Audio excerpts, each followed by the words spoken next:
안녕하세요. 뉴스와 사람들입니다. 북한 무인기 침범에 확전 각오를 지시한 경은 다음날 국방과학연구소를 찾아 이렇게 발언했습니다. 북한 무인기의 영공 침범은 도저히 용납할 수 없는 사건이다. 도발에는 반드시 혹독한 대가가 따른다는 사실을 깨닫게 해야 한다. 우리의 자유를 침범하는 행위에 대해서는 확고한 응징과 보복만이 도발을 억제할 수 있다. 상대에게 핵이 있든 어떠한 대량 살상 무기가 있든 도발을 일삼는 사람들에게 분명한 메시지를 줘야 하고 두려워하거나 주저해서는 절대 안 된다. 우리 군은 적에게 범접할 수 없는 두려움을 국민에게 확고한 믿음을 주는 강군이 되어야 한다. 라고 발언했습니다. 자, 말은 이러하나 정작 북한 무인기 침범에 격추는커녕 우리 군의 전투기만 추락했지요. 북핵에 두려워하거나 주저하지 말라는 발언은 지난 미국의 싱크탱크가 분석한 대로 미국이 감당 못할 새로운 위기를 초래할 것이라는 예측에 점점 다가가고 있습니다. 또한 김정은의 입장에서 고작 무인기 몇 대로 남한의 전투기가 추락하고 대통령실은 입양견 얘기나 하고 있고 자신들의 무인기는 고스란히 복귀한 것을 보면 남한의 안보 상태가 어떠한 것인지 다 파악이 된 거 아니겠습니까? 예비역 장성 출신의 한설 교수는 다음과 같이 밝혔습니다. 북한 핵을 생각하지 말고 강력 대응하라는 윤석열의 발언은 매우 위험하다. 남한의 대통령이 그렇게 말했으니 북한은 남한에게 자신들이 가진 핵의 위력을 선보여야 하는 상황을 강요받게 되었다. 남한의 핵을 사용하면 곧바로 자신들에게도 피해가 오기 때문이다. 그럼에도 불구하고 남한이 북한의 핵에 전혀 아무런 변화가 없다면 북한은 자신들의 핵이 남한의 실제적인 위기를 초래한다는 상황을 보여주어야 하는 것이다. 자신들의 핵이 단순한 엄포용이 아니라 실제적인 위협이자 위험이라는 것을 남측에게 보여주어야 하는 상황에 내몰리게 된 것이다. 대통령의 발언이 신중해야 하는 이유다. 성질대로 말을 하면 안 되는 이유이기도 하다. 윤석열의 발언은 오히려 북한에게 더 강력한 도발을 하라고 자극한 것이나 마찬가지의 결과가 되었다. 앞으로 우리 군은 북한이 어떻게 도발해 올까 전전긍긍하면서 시간을 보내게 될 것이다. 반면 북한은 우리 군의 상황을 보면서 자신들이 보기에 가장 적절한 시기와 방법으로 도발할 것이다. 상황의 주도권을 북한에게 넘겨준 것이다. 대통령이 안보를 강화하는 방법에는 여러 가지가 있다. 외교적인 방법, 군사적인 방법, 경제적인 방법 등등이다. 대통령은 어느 한 방법에만 의존해서는 안 된다. 자신이 행사할 수 있는 모든 방법을 사용해서 안보를 강화해야 하는 법이다. 그러나 지금 윤석열은 오로지 군사적인 방법만 의존하며 북한을 힘으로 누르려고 한다. 남한이 재래식 전력에서는 북한보다 우위에 있다 하나 총체적인 군사력을 따지면 남한은 북한의 상대가 되지 못한다. 핵은 그 어떠한 재래식 전력으로도 그 효과를 상쇄할 수 없기 때문이다. 현재 남북 관계는 서로 적대적이며 윤석열 정권 들어 단기간 만에 적대적인 관계가 더욱 심해졌다. 이런 적대적인 관계에서 상호 군사적 충돌은 이상한 일이 아닌 일이 되어버렸다. 남한이 북한과의 재래식 군사적 충돌을 부추기면 북한으로서도 포병 탄약으로 사용할 수도 있는 소규모 핵폭탄의 개발을 서두르게 될 것이다. 군사적인 우위로 상대방을 압도하겠다는 시도는 오히려 스스로의 안보를 위협하는 경우가 많다. 상대방도 그냥 있지 않기 때문이다. 결국 상대방의 도발과 도전 의지를 꺾기는커녕 군비 지출만 늘어나기 때문이다. 특히 핵을 가질 수 없는 한국이 재래식 무기만으로 북한의 핵 위협에 대응하려면 그 비용은 무제한으로 늘어나게 된다. 어떤 재래식 무기도 북한의 핵을 상대할 수 없기 때문이다. 남한은 북한에 비해 전략적으로 취약점이 더 많다. 남한의 정치경제적 중심지인 서울이 전선에서 너무 가까워 북한은 별로 비용과 노력을 들이지 않고 남한을 위험에 빠뜨릴 수 있다. 이번 북한 드론 사태는 우리 군이 아무리 비싸고 좋은 무기 체계를 장비해도 허접하고 조악한 북한의 드론에 제대로 대응하지 못한다는 것을 보여준 것이다. 남한은 지금 이제까지와 전혀 다른 북한의 재래식 군사 위협에 노출된 것이다. 지금까지 천문학적 비용을 들인 군사력이 이런 허접한 드론에도 제대로 대응하지 못하는 것을 우리는 어떻게 평가해야 할까?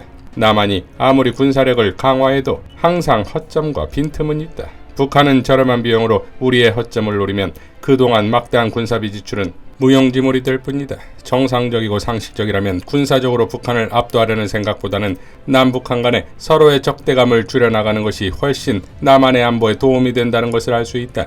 군사적 방법은 최후에 보르다.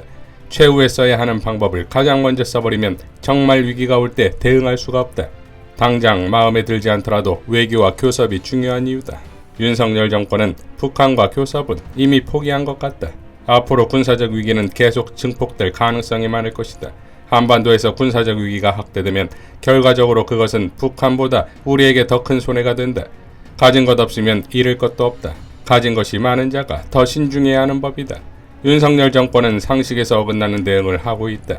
상식을 벗어나면 그 대가를 치러야 한다. 라고 밝혔습니다. 김도일 작가도 이렇게 밝혔지요. 확전 각오를 외치고 만찬장으로 간 군 통수권자. 대한민국의 군 통수권자인 윤석열은 북한의 무인기가 서울까지 내려온 것에 경로해서 우리도 북에 무인기를 보내라고 지시한 뒤 확전 각오를 외쳤다고 한다. 담대한 호연직이라 칭찬해주고 싶은 마음은 굴뚝 같지만 한마디로 개뿔 뜯어먹는 소리다. 왜냐하면 윤석열이 아무리 확전 각오를 아무리 다진다 해도 전시작전권은 대한민국에 없기 때문이다. 해방 5일째 부역했던 군인들이 중심이 되어 창설된 대한민국 국군은 워낙 당나라 군대라 한국전쟁 당시 지립을 열했고 그래서 당시 전시작전권은 UN 사령부로 넘어갔다. 그 결과 한국전쟁 휴전협정문에 보면 북한의 김일성, 미국의 클라크, 그리고 중국의 펑더와이의 서명만 있을 뿐이지 한국 정부 관계자는 그 누구의 것도 찾아볼 수 없는 것이다. 즉 대한민국 영토에서 전쟁을 했고 피를 흘렸지만 이 전쟁의 주체가 아닌 것이다. 북한은 이러한 내용을 근거로 한반도 비핵화 혹은 북미 수교나 종전선언 같은 중요한 안보적 결정도 대한민국은 패스하고 미국과 직접 이야기를 나누려 하는 것이다. 그나마 민주당이 집권하던 시기에는 우리와 대화를 했지만 국힘당이 집권하면 철저히 무시를 하는 것이다. 지난 문재인 정부 시절에 한국은 미국과 직접 북핵 문제를 포함한 한반도의 안보나 통일 문제를 주도했지만 윤석열 정부가 들어선 후 바이든은 일본의 서브 카테고리 정도로 대우하고 있다. 사실 이 부분은 윤석열이 스스로 자초한 것이기도 하다. 대신 미국은 북한과의 직접 대화를 시도하려고 한다. 다시 한국전쟁 시절로 우리의 지위가 격화된 것이다. 이런 상황에서 북한으로 무인기 하나 날리라고 지시하면서 확전 각오를 외치는 것은 윤석열이 아무리 미필이라고 하지만 군 통수권자가 가지고 있어야 할 기본적인 지식도 없는 무식한 발언이다. 한마디로 대단히 쪽팔리는 말이라는 것이다. 나도 이렇게 비웃고 있는데 김정은은 오죽할까? 더 황당한 일은 정작 확전 각오를 외치는 윤석열은 직후 만찬장으로 갔다는 것인데 상식적으로 전쟁 불사 각오를 국방부 장관에게 지시했다면 군복이라도 입고 벙커에 들어가서 무언가 지휘하는 퍼포먼스라도 보여야 하는데 그저 먹고 마시는 것만 할 줄 아는 우리 군 통수권자는 바로 비공개 만찬장으로 갔다고 하니 공든탑이 쌓기는 어려워도 무너지게 하는 것은 아주 쉽고 또 순식간이라는 것을 깨닫게 되는 2022년이 아닐 수 없다. 대단히 괴로운 연말이다. 라고 밝혔습니다. 자, 그러니까 전쟁 중에 NSC는 안 되고 송년만찬은 된다 이거지요. 북한 무인기로 난리가 났음에도 확전을 각오하라 지시했음에도 경은 저녁에 만찬을 벌였습니다. 김의겸 의원은 다음과 같이 밝혔지요. 확전의 각오라면서 망년의 밥이 넘어가셨습니까? 윤석열 대통령이 북한에 무인기를 보내라고 직접 지시했다고 합니다. 대통령실이 밝힌 내용입니다. 확전의 각오로 임했다라고도 덧붙였습니다. 확전이란 무엇입니까? 미루나무 한 그루 베다가도 일어날 수 있는 게 전쟁입니다. 그런데 남북이 서로 무인기를 휴전선 너머로 보냈습니다. 그야말로 일촉즉발의 위기입니다. 특히 남쪽 무인기가 날았을 북녘 하늘 바로 밑에는 장사정포가 어마어마하게 깔려 있습니다. 서울 불바다가 콩갈만은 아닐 수 있는 상황입니다. 또 대통령실은 NSC를 열지 않은 이유에 대해 전쟁 중에는 토론하는 것이 불가능하다고 했습니다. 당시 상황을 진짜 실전 상황으로 받아들였다는 말입니다. 그런데 그렇게 무인기가 북쪽 하늘을 희롱하고 있을 시간에 대통령은 무엇을 하고 계셨습니까? 송년회를 겸한 만찬을 하고 있었답니다. 흔히 망년회라고 하지요. 오래된 술친구인 이상민 장관도 있었으니 반주도 곁들였을 것으로 보입니다. 확전도 불사한다는 결연한 의지를 불태우시면서 밥과 술을 어느 목으로 넘기셨는지 참으로 궁금합니다.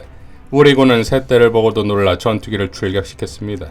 우리 국민도 놀란 가슴을 밤새 쓸어내려야 했습니다. 그런데 우리 대통령만 걱정이 없습니다.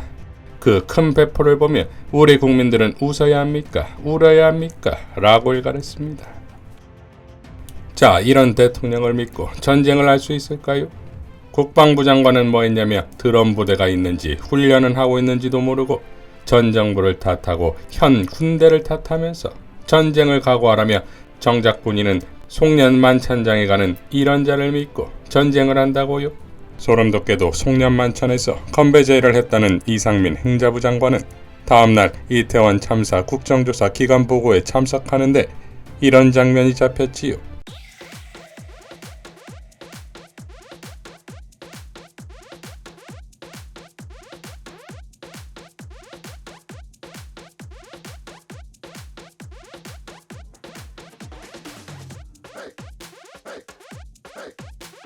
이러니 전날 송년만찬 때문 아니냐는 말이 나오는 것 아니겠습니까?